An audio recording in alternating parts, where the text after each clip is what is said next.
Hi, welcome to Physics Teacher, the channel that prepares you for the Waterloo Math and Science Contest.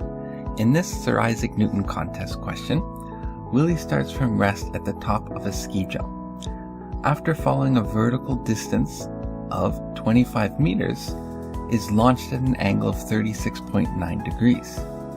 What is the distance L along that slope that Willie actually travels?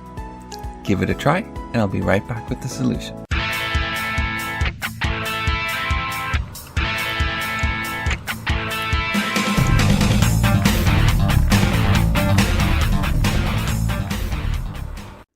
Alright, so first things first, since Willie starts from rest, and this is a vertical distance of h, we can figure out Willie's launch velocity or initial velocity using conservation of energy. So right here at the top, we all have gravitational energy since he starts from rest, and then over here, we will have all kinetic energy.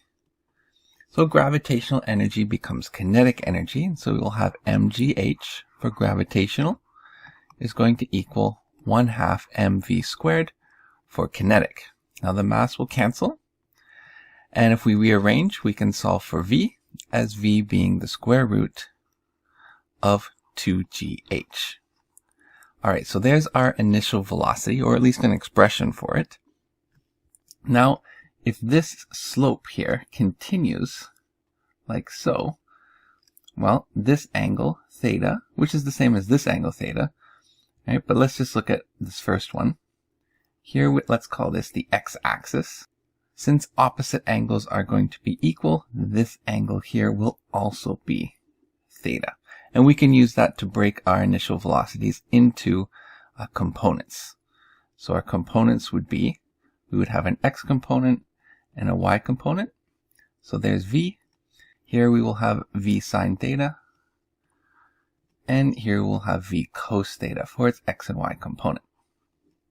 Now what I'm going to do is, I'm going to label this to be the origin. So here we'll have our y, positive y, and here we will have our x, in this way positive x.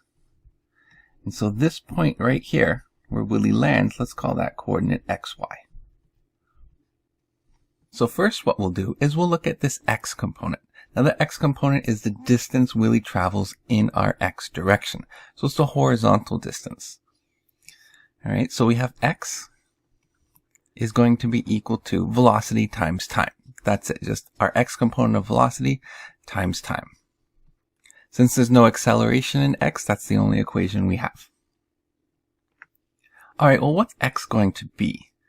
We can write x in terms of L. So if you look at this triangle here, here,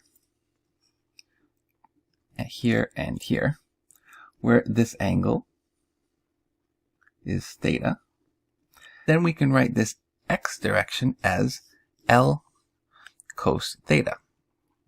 So L cos theta is going to be equal to our x component of velocity, which is v cos theta, times time. Alright, so our cos thetas are going to cancel on both sides, and we can solve for time as being L over v. So I'll leave that there for now, and let's look at our y component. So our y displacement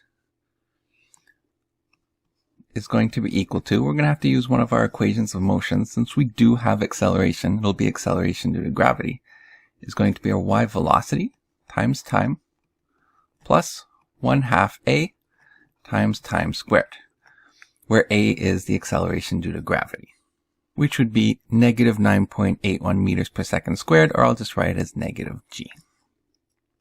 And y, well, we can write y, that's this portion right here, we can write it as L sine theta. But because this is going to be downwards, which is going to be our negative direction, it will be negative L sine theta. So y is going to be negative L sine theta, which equals our velocity in y, which we looked at here. It's v sine theta, times time, plus 1/2 a, where a is negative g, so minus 1/2 g times time squared. Next, we have v sine theta. And then time, we can write as L over v. So our v's are going to cancel here. And then we have minus 1/2 g times time squared, which would be L squared over v squared. Alright, so let me make some room and we will solve this equation to see what L is. Alright, so first I'm going to multiply every term by -2. So over our first term, we'll have 2L sine theta. And that's going to equal to, let's do our last term. So -2 just cancels that out and we get GL squared over V squared. And then this -2 in here will become minus 2L sine theta.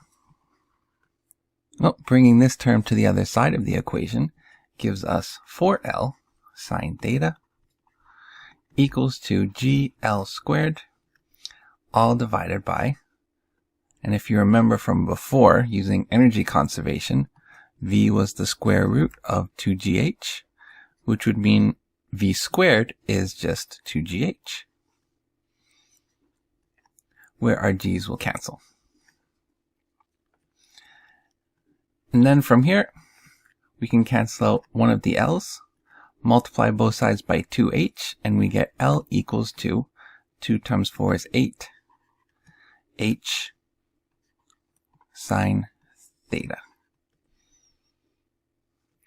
Okay, now, since H is 25 meters, times the sine of theta, which is 36.9 degrees, we get L to equal 120 meters, or our answer is E.